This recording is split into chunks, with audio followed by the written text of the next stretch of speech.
दो दो दादी सास। ये लीजिए, मैं आप दोनों के लिए समोसे लाई हूँ। पर ये समोसे ना एयर फ्राई हैं, बिल्कुल भी तेल नहीं है इनमें। आपकी सेहत के लिए काफ़ी अच्छे हैं। एयर फ्राई हवा में बनाए हैं क्या? पता नहीं आजकल की बहुओं को क्या हो गया है जीजी, हवा में समोसे तल रही हैं। अरे आजकल के बच्चों को तेल ही नहीं पचता। हम तो एक साथ 10-10 समोसे खा जाया करते थे। सही कहा जीजी।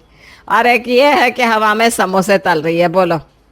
अरे ला, अब हम खा ही लेते हैं तेरे हवा में तले समोसा। दादी जी, मैंने हवा में नहीं तले हैं, एयर फ्राई में बना है। एयर फ्राई मतलब? अरे वो तो तुझे ऐसे ही छेड़ रही है। हम दोनों को पता है एयर फ्राई क्या होता है। हम तो बस तुझे छेड़ रहे थे। क्या दादी जी, आप दोनों जब देखो मेरा मजाक बनाती रहती हैं। अब तो फंस भी तो जाती है ना, हम क्या करें। तुझे पता है बचपन में हम दोनों साथ मिलकर घर में सबको चिढ़ाते थे। हाँ, सबसे परेशान तो हमसे हमारी माँ ही रहती थी। पर मार भी तो कितनी पड़ती थी हमें फिर। और नहीं तो क्या, माँ तो हमें लकड़ी से कूट देती थी। लेकिन अब तो हम दोनों तेरी दादी सास है, अब हमारा कोई कुछ नहीं बिगाड़ सकता क्या। सही कहा तुमने। हाँ, अब दो दो दादी सास के आगे मैं कर भी कह सकती हूँ। आप दोनों लगे रहिए, चलती हूँ मैं। क्या हुआ, इन दोनों दादी सास को देखकर आपको भी अच्छा लगा ना, कि किस तरह से ये दोनों खुशी से और मजे से रह रही हैं। लेकिन कुछ वक्त पहले तक ऐसा कुछ भी नहीं था। जिस देवयानी को आज आप हंसते हुए देख रहे हैं, एक वक्त पे सब लोग उससे डरते थे। क्यों? यकीन नहीं हो रहा है? आइए चल के कुछ महीने पहले की कहानी को देखते हैं। अरे आप जाइए ना, आपकी तो माँ है। अरे नहीं नहीं, मेरी माँ है तभी तो मैं इतना डर रहा हूँ। तुम लोगों में से कोई जाओ ना अंदर। अरे नैना तू जा, तू सबसे छोटी है, तुझे कुछ नहीं कहेंगी वो। नहीं नहीं नहीं, मुझे दादी से सबसे ज्यादा डर लगता है, आप में से कोई जाओ। आप क्यों नहीं चले जाते भैया? अरे मैं कैसे जाकर कह सकता हूँ कि मैं किसी से प्यार करता हूँ और उससे शादी करना चाहता हूँ। हाँ तो आज लड़की वाले घर आएंगी तो उन्हें तो पता चल ही जाएगा ना। इससे अच्छा है कि आप ही बता दीजिए। माँ आप जाइए ना, आपको ही बात करनी होगी उनसे प्लीज। आज शाम को विहाना के घर वाले आने ही वाले हैं। उनके सामने दादी नहीं होंगी तो कैसा लगेगा। अरे तुम लोग जानते हो कि माँ जी कितने गुस्से में रहती हैं।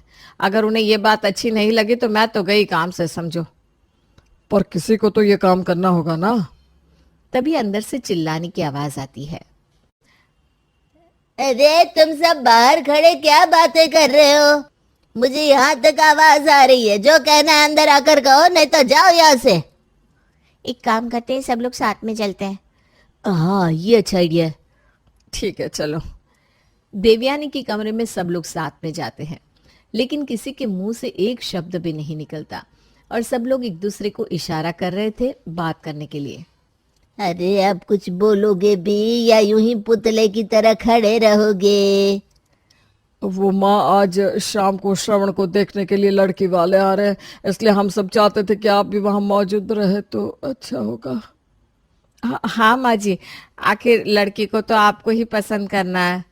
अच्छा, मुझे तो लगा इस श्रवण ने खुद ही पसंद कर लिया लड़की। नहीं दादी, वो मैं। तुम सबको क्या लगता है घर में क्या चल रहा है मुझे पता नहीं है? श्रवण किस लड़की को पसंद करता है? क्या करती है वो, क्या खानदान है उसका, सब पता कर लिया है मैंने। मैंने कहा था ना, दादी जेम्स बॉन्ड से कम नहीं है। उनके जासूस जगह जगह फैले हुए हैं। अच्छे लोग हैं, पता कर लिया है मैंने। हाँ दादी, सच में बहुत अच्छे लोग हैं। उनका परिवार भी काफी अच्छा है। ज्यादा खुश होने की जरूरत नहीं होगी। शादी होगी कि नहीं वो मैं लड़की से मिलने के बाद बताऊंगी, समझे? जी माँ जी बिल्कुल, आखिरी फैसला तो आपका ही होगा। थैंक यू दादी। शाम को सब अच्छे से तैयार हो जाना और मेहमानों की खातिरदारी में कोई कमी नहीं रहनी चाहिए। जी माँ, मैं सारा इंतजाम देख लूंगा। तो देखा आपने कैसे हमारी देवयानी की एक दहाड़ से घर के सब लोग डरते हैं। लेकिन अब देखना ये होगा कि हमारे श्रवण की पसंद विहाना देवयानी को पसंद आती है या नहीं। अरे तुम इतने नर्वस क्यों हो रहे हो? लड़की मैं हूँ, मुझे तुम्हारी दादी के सवालों के जवाब देने हैं, तुम्हें नहीं। अरे नर्वस नहीं हूं तो क्या हूं? तुम्हें मजाक लग रहा है? अगर मेरी दादी ने तुम्हें रिजेक्ट कर दिया तो क्या हुआ? किसी अच्छी लड़की को देखकर शादी कर लेना। तुम्हें मजाक लग रहा है सब कुछ? नहीं लग रहा है। तुम्हारी दादी इंसान ही तो है, खा नहीं जाएंगी मुझे, तुम चिंता मत करो। मैं पूरी कोशिश करूंगी कि मैं उन्हें पसंद आ जाऊं। वैसे तो आज तक उन्हें कोई खास पसंद ही नहीं आया। कोई बात नहीं, आज तक वो विहाना से नहीं मिली होंगी ना, इसलिए। वैसे तुम्हारी दादी इतने खराब मूड में रहती क्यों है? कोई खास कारण है क्या? पता नहीं, पापा ने कभी खुलकर बताया नहीं।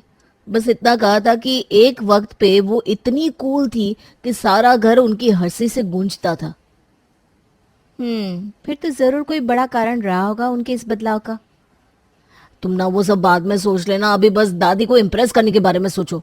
श्रवण के साथ साथ उसके बाकी घर वाले भी काफी घबराए हुए थे कि क्या देवयानी विहाना को पसंद करेगी या नहीं। शाम को विहाना और उसके माता पिता जब आते हैं। आइए आइए, आपका स्वागत है। जी धन्यवाद। आपके बारे में श्रवण से बहुत कुछ सुना है हमने। हमें भी विहाना ने काफी कुछ बताया था आपके बारे में। श्रवण को तो हम काफी समय से जानते हैं, बहुत अच्छा और होनहार लड़का है आपका। मुझे भी विहाना बड़ी प्यारी लगती है, कितनी सुंदर और गुणी लड़की है। अच्छा, तुमने कब इसके गुण परख लिए ज्योति? हमें तो नहीं बताया।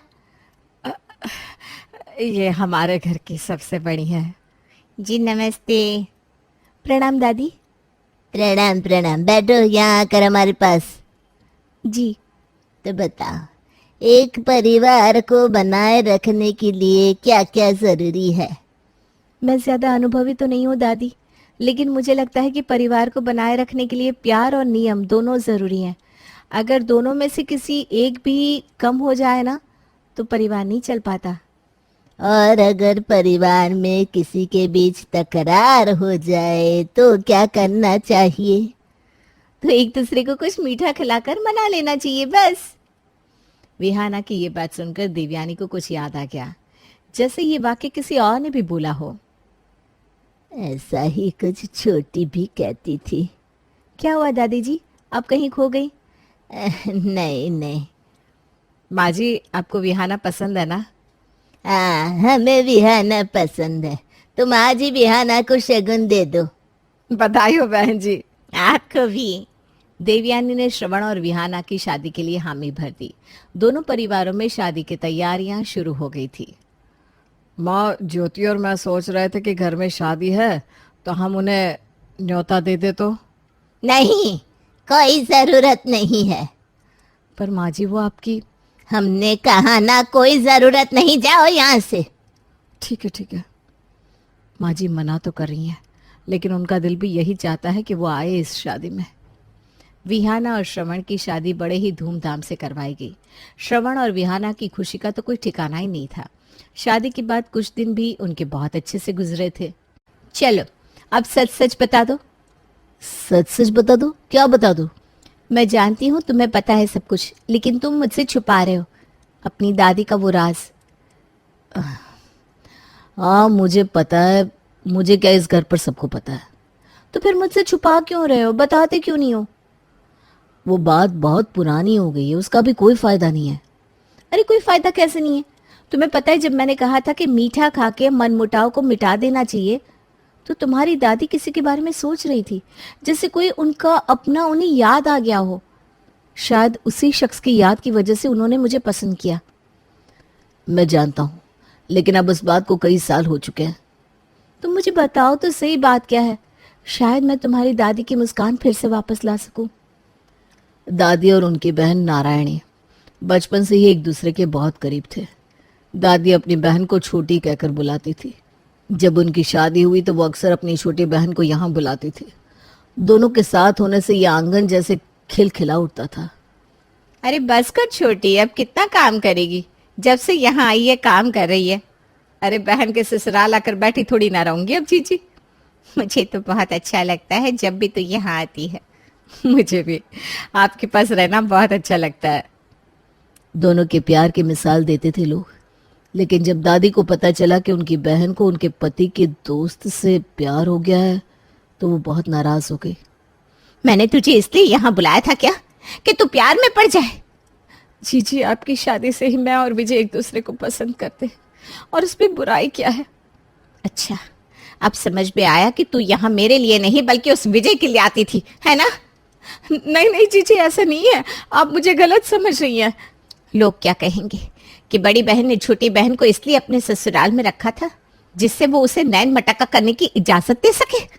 जीजी, मैंने ऐसा कुछ नहीं किया है। मैं तो माँ बाबूजी से इस बारे में बात करने वाली हूँ। तूने आज मेरा भरोसा तोड़ा है छोटी। आज से तेरा मेरा कोई रिश्ता नहीं है। ये आप क्या कह रही है जीजी? आज से मैंने तेरी शक्ल भी नहीं देखनी कभी। चली जा यहाँ से। बस वो दिन है और आज का दिन है।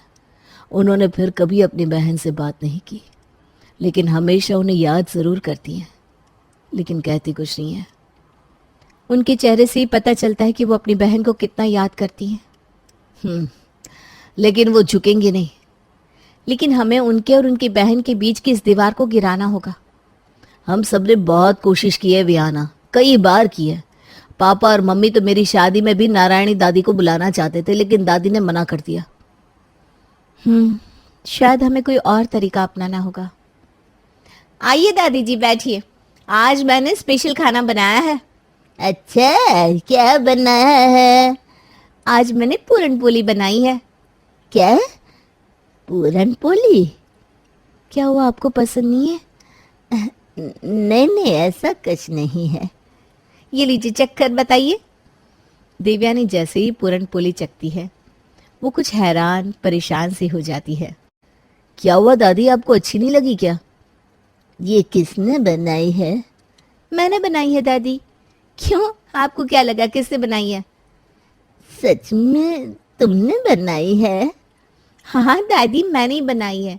क्यों, आपको इसे खाकर किसी की याद आ रही है क्या? नहीं नहीं, किसी की नहीं। एक पूरन पोली और देना। हाँ लीजिए ना। माँ जी, हम सोच रहे थे कि आज हम सब मंदिर चलते हैं। हाँ दादी, देखिए मैंने मोगरे के फूलों की माला भी बनाई है। मोगरे के फूलों की माला? ये तुम्हें किसने सिखाई? किसी ने नहीं। ये इस तरह की माला तो छोटी। क्या हुआ दादी, आपको किसी की याद आ रही है क्या? नहीं नहीं, मैं किसी को याद नहीं कर रही हूँ। मैं जा रही हूँ अपने कमरे में। देवयानी अपने कमरे में जा रही होती है, तभी किसी की आवाज आती है पीछे से। जीजी, अभी तक आपको मेरी हर बात याद है? नारायणी, तू यहाँ? हाँ जी, अब तो इतने साल हो गए हैं, अब तो माफ कर दीजिए। कब तक आप मुझसे यूं नाराज रहेंगी? तू यहाँ क्या कर रही है? मैंने कहा ना, मुझे तेरी शक्ल भी नहीं देखनी। इसका मतलब आज भी आप मुझे माफ नहीं करेंगी? ठीक है जीजी, चली जाती हूँ मैं यहाँ से, और आज के बाद आपको अपनी शक्ल कभी नहीं दिखाऊंगी, कभी नहीं। नारायण के लाख मनाने पर भी देवयानी ने उसकी तरफ नहीं देखा, और जब वो जा रही थी तब दरवाजे पे पानी गिरा हुआ था जहां नारायण का पैर फिसल जाता है। आह!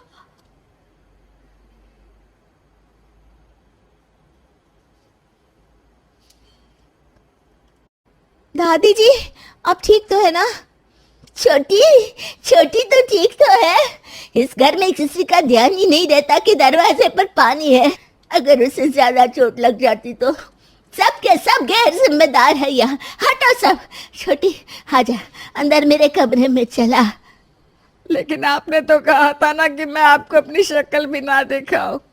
हाँ कहा था, लेकिन तू भी जानती है कि मैं तुझसे कितना प्यार करती हूँ। ऐसा एक दिन नहीं होगा जब मैंने तुझे याद ना किया। जब भी जलेबी बनती तेरी याद आती, जब भी मोगरे का फूल देखती तेरी याद आती, लेकिन मेरा गुस्सा मेरे आड़े आ जाता था, इसीलिए तुझसे कभी बात नहीं की। हाँ, आपका गुस्सा तो बचपन से ही नाक पर रहता है। हाँ वो तो है। तो चुप कर। अरे जी आज आपके पोता बहू की वजह से तो हम मिल पाए हैं।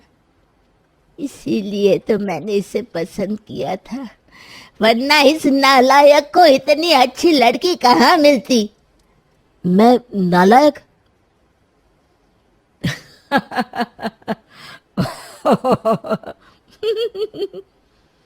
अभी तो आपने मुझे माफ कर दिया ना जी। हाँ हाँ, माफ कर दिया। चल अब कमरे में चल, थोड़ा आराम कर ले। तो अब समझ गए ना कहानी आप, कैसे ये दो दो दादी सास अब हर किसी की टांग खींचती रहती हैं। लेकिन सच में अब देवयानी नाराज नहीं रहती और उसके चेहरे की हंसी अब फिर से सांगन में गूंजती है। और हमारी विहाना वो भी खुश रहती है अपनी दो दो दादी सास के साथ। ये गंगू भी ना अभी तक नहीं आई। जब देखो तब कभी आने में 9 बजा देती है, कभी कभी महारानी सीधे 10 बजे आती है। आज आने दो जरा इसे। वो कहते ना, शैतान को याद किया और शैतान हाजिर। सुमन तो गंगू को याद करती है और गंगू तुरंत उसके सामने आकर प्रकट हो जाती है। आ गई महारानी, मिल गई तुझे फुर्सत आने की। अरे क्या बताओ दीदी, सुबह सुबह तो ज्योति भाभी ना बहुत लोचा करती है। उसके चक्कर में ना हर रोज आपके इधर आने में मेरे को देर हो जाती है। आ गई तो महारानी, आज तेरे चक्कर में सारे बर्तन सुबह सुबह हम दोनों को धोने पड़े। तुझे यहाँ पर काम करने के लिए रखा है, लेकिन लगता नहीं कि तुझे यहाँ पर रखने का कोई फायदा है। आधे से ज्यादा काम तो हम दोनों को खुद ही करना पड़ता है। और नहीं तो क्या, लगता है अब तेरी छुट्टी करने का टाइम आ गया है। अरे नहीं नहीं दीदी, कैसी बात करती है आप। आज के बाद मैं लेट नहीं आएगी, और सुबह सुबह ना वो ज्योति भाभी ज्यादा ही चिकचिक करेगी तो मैं उसका काम छोड़कर ही जाएगी। अच्छा ठीक है, लेकिन अगर कल फिर तूने ये किया ना तो देख लियो। अरे नहीं होगा दीदी। चल ठीक है, अब जल्दी से सारे घर की सफाई कर ले। और वैशाली, तब तक तुम दोपहर का खाना बना लो, आज मेरी तबीयत कुछ ठीक से नहीं है। ठीक है दीदी।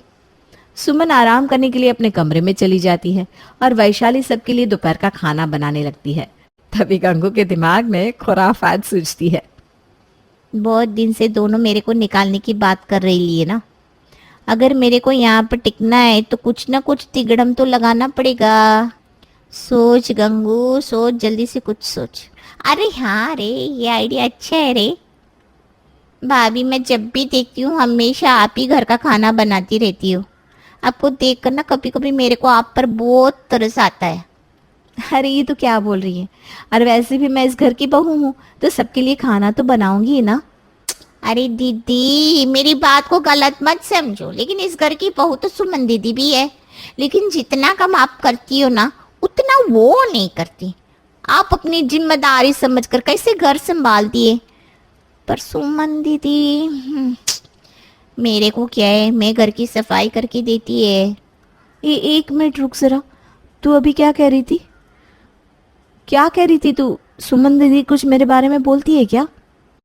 अरे जाने दो ना दीदी, मैं नहीं चाहती कि आप दोनों देवरानी जेठानी के बीच में ना झगड़ा हो जाए। और सुमन दीदी को पता चल गया कि मैंने आपको ये बता दिए लाए, तो मेरे को काम से नहीं निकाल देगी क्या? अरे कुछ ही नहीं होगा, तू बता मुझे। तो सुनो भाभी, सुमन भाभी ना जानबूझकर बहाने बनाती है ताकि उन्हें घर का काम ना करना पड़े। आपको घर की नौकरानी की माफिक समझती है ना। बोलती है मेरे पति की तनख्वाह देवर से ज्यादा है, इसलिए ये मेरे आगे पीछे घूमती रहती है। क्या दीदी ने ये सब बोला मेरे बारे में? अरे बोलती तो बहुत कुछ है दीदी, लेकिन अब अगर हर बात आपको बता देगी तो घर में लड़ाई हो जाएगी। मैं नहीं चाहती मेरी वजह से आप देवरानी जेठानी के बीच में कोई भी लड़ाई हो। मैंने तो बस आपको अपना समझकर बता दिया, लेकिन देखिए इसका जिक्र ना सुमन दीदी के सामने मत करना। अरे हाँ बाबा, नहीं करूंगी। लेकिन ये बता, मेरे बारे में दीदी और क्या क्या बोलती है? अभी तो ना मेरे को कविता भाभी के घर पे जाने का है, कल आती है ना दीदी तब बताती है। अरे क्या भाव खा रही है, थोड़ी देर रुक कर बताना, क्या हो जाएगा। थोड़ी लेट चली जाना कविता के घर। अरे अब जानती नहीं, उनके घर अगर 5 मिनट भी लेट गई ना तो उसकी भी पगार काट लेती है। और आज तो मुझे उनसे पगार लेने की है। अगर आज देरी से गई तो पगार भी नहीं देगी, और मुझे अपने बेटे की स्कूल की फीस भी तो भरनी है। अरे तेरे बेटे की फीस तुम मुझसे ले जाना, लेकिन पहले ये बता दीदी ने मेरे बारे में और क्या क्या बोला? अरे वही तो, एक बार उन्होंने ना आपको अपनी वो गुलाबी वाली साड़ी नहीं दी थी क्या? हाँ। हाँ, तब ना मेरे को बोल रही थी, ये वैशाली हमेशा मेरे से मांग मांग कर कपड़े पहनती है, इसका पति इसको कुछ दिलाता नहीं, इसकी नजर हमेशा मेरे कपड़ों पर रहती है। क्या? दीदी की इतनी हिम्मत कि उन्होंने मेरे और विकास जी के बारे में ये बात बोली? दीदी को तो मैं छोड़ूंगी नहीं। इसीलिए मैं आपको नहीं बता रही थी। अब भी आप दोनों की लड़ाई होगी और वो मेरे को काम से निकाल देगी, मेरा तो हो जाएगा ना नुकसान। अरे हाँ बाबा, नहीं कहूंगी कुछ। आपको बताते बताते पूरे 15 मिनट लेट हो गई मैं। आपने बोला था ना मेरे बेटे की फीस दे देगी। हाँ तो देती हूँ ना, रुक। वैशाली पैसे लाने कमरे में जाती है। चलो आज का तो पैसों का इंतजाम हो गया। वैशाली उसके बेटे की फीस के लिए 2000 रुपये उसे दे देती है और गंगू पैसे लेकर वहां से चली जाती है। शाम के समय वैशाली, आज मैं मार्केट गई थी, ये सूट ना मुझे बहुत पसंद आ गया, तो सोचा एक तुम्हारे लिए भी ले लो। ये लो। रहने दीजिए, कोई सूट नहीं चाहिए मुझे। और वैसे भी अगर मुझे कोई सूट चाहिए होगा तो वो मैं खुद मार्केट से लेकर आऊंगी। मेरा पति मुझे शॉपिंग कराने के लिए बहुत पैसे देता है। अरे ये तुम्हें अचानक क्या हो गया? मैंने तुमसे पैसों को लेकर थोड़ी ना कुछ कहा है। मुझे तो बस ये सूट अच्छा लगा और हम दोनों के लिए ले लिया। पर अगर तुम्हें नहीं चाहिए तो तुम्हारी मर्जी। हाँ तो नहीं चाहिए। वैशाली सुमन को गुस्से में जवाब देकर पैर पटकते हुए अपने कमरे में चली जाती है। ये आज वैशाली बहू को क्या हो गया? इसे इतने गुस्से में मैंने पहले कभी नहीं देखा। लगता है वैशाली की विकास से लड़ाई हुई है, इसीलिए उसका मूड इतना खराब है। खैर कोई बात नहीं, गुस्सा शांत होगा तो मूड भी अपने आप अच्छा हो जाएगा। आज दिन में सारा खाना वैशाली ने बनाया था, तो रात का सारा खाना मैं बना लेती हूँ।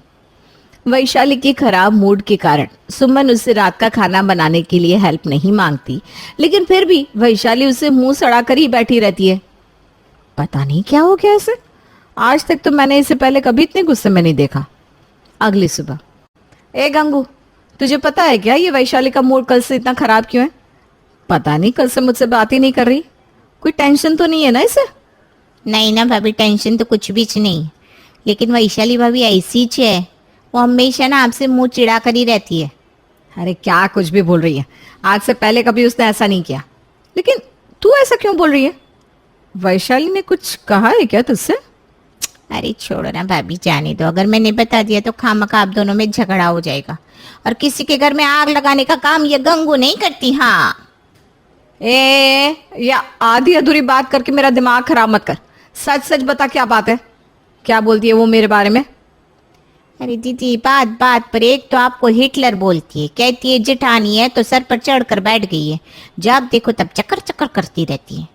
और तो और अभी विकास भैया का प्रमोशन हुआ है ना, तब से तो आपके लेकर उनके तेवर ही बदल गए हैं। और तो और क्या? अरे नहीं नहीं, जाने दो दीदी, कहीं कहा सुनी हो गई और उन्होंने काम से निकाल दिया मेरे को तो। अरे किसी में हिम्मत नहीं है जो मेरे होते हुए तुझे काम से निकाल दे। पता क्या क्या कहा उसने? दीदी, वैशाली दीदी कहती है कि जब जेठ जी की तनख्वाह ज्यादा थी तब दीदी बहुत मचलती थी। अब देखती हूँ मेरे पति का प्रमोशन हुआ है, अब इनको आड़े हाथ लूंगी, अब किसी की एक नहीं सुनूंगी मैं। लेकिन दीदी ये बात ना आप उन्हें मत बताना, वरना मेरी नौकरी चली जाएगी। अरे हाँ ठीक है, नहीं बताऊंगी। लेकिन अच्छा हुआ जो तूने मुझे ये सब बता दिया। जिस नौकरानी को मैं सीधी सादी गाय समझती थी, वो तो नेवली निकली, नेवली। आज से वो तुझे मेरे बारे में जो भी बोले ना, सब कुछ आकर मुझे बताइयो।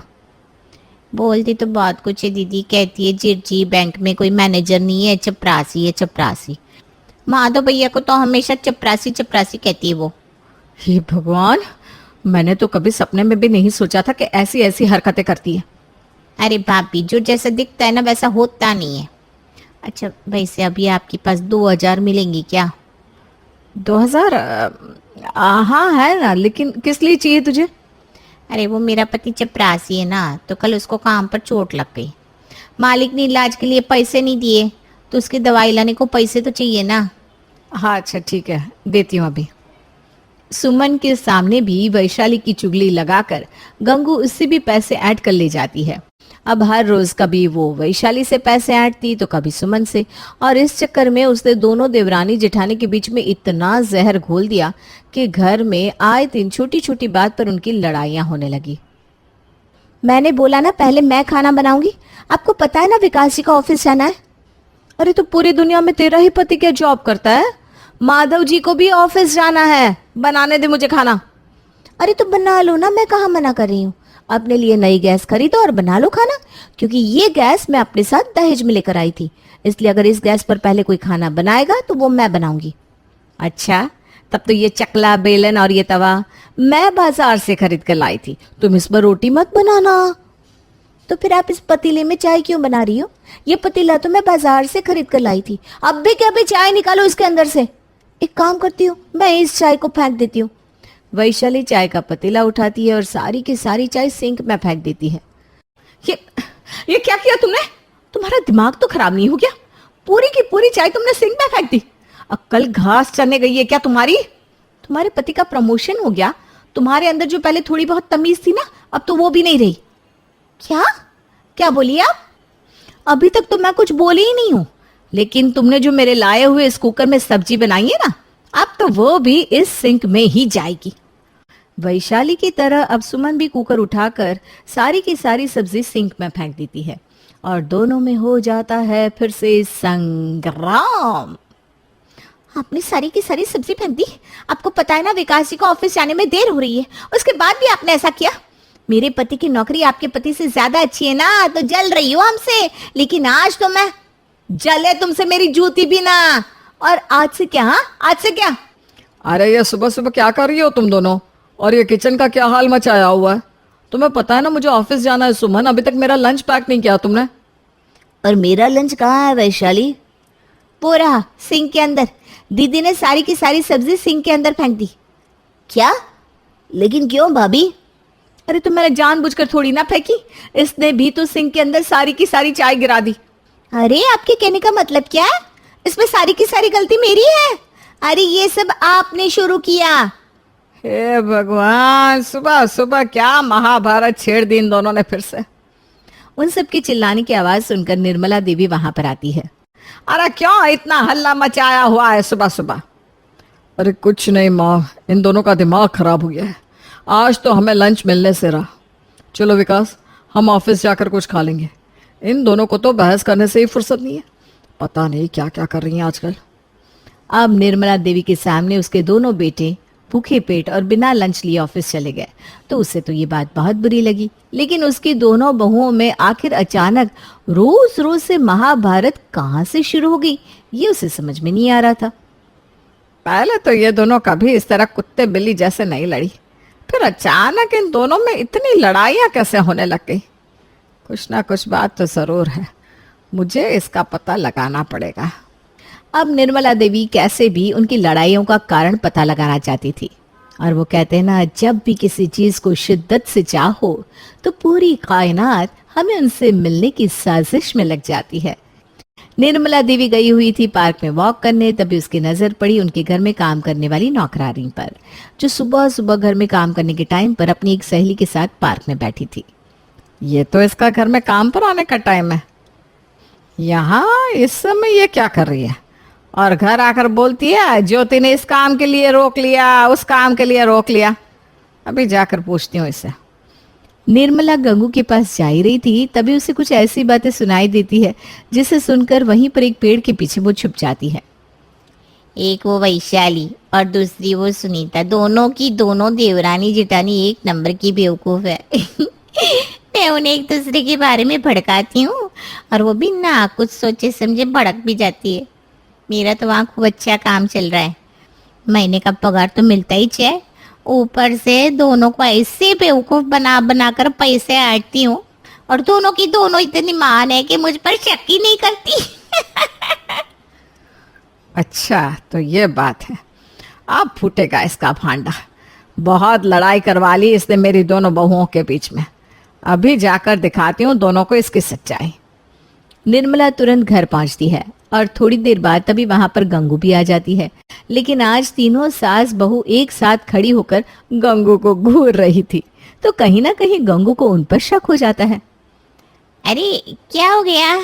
अब तीनों ऐसे मेरे को एक साथ खड़े होकर हैं घूर काय को रह लिए? आज मैं ज्यादा खूबसूरत लग रही है क्या?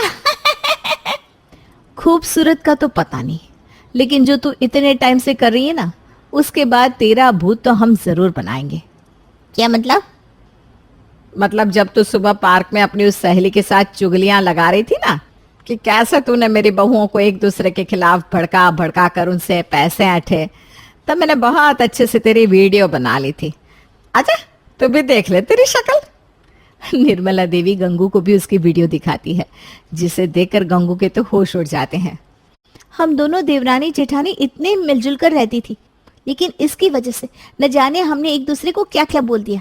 आज के बाद हमारे घर में कभी मत आना, वरना तुम्हारा वो हाल करेंगे जो कभी सोचा भी नहीं होगा तुमने। बिल्कुल ठीक कहा वैशाली ने, अभी के अभी निकल यहां से, चल। मेरे से पंगा ना भारी पड़ेगा आपको मेम साहिब। ये गंगू कम नहीं है, अब देखो मैं क्या करती है। अरे जाना यहाँ से, आई बड़ी। वो लोग तो गंगू को काम से निकाल देते हैं। उन्हें लगता है अब तो सब कुछ ठीक हो गया है, लेकिन अगले दिन मोहल्ले की सारी कामवाली अपना झूठ बनाकर मोहल्ले में हड़ताल पर बैठ जाती है। निर्मला देवी बाहर अपनी बहुओं के साथ मार्केट जाने के लिए निकलती है, तो उसे वहां से निकलने की जगह भी नहीं मिलती। अरे ये सब क्या हो रहा है यहाँ? क्यों तुम लोगों ने हमारे घर के बाहर ये भीड़ लगा रखी है? ये भीड़ अब ऐसे रहेगी। आपने गंगू को काम से निकाला ना, अब देखो इधर हर रोज हड़ताल होगी, और जब तक आप इसे काम पर नहीं रखोगे तब तक हम अपनी हड़ताल खत्म नहीं करेंगे, और बाकी किसी मोहल्ले वाले के घर भी काम नहीं करेंगे।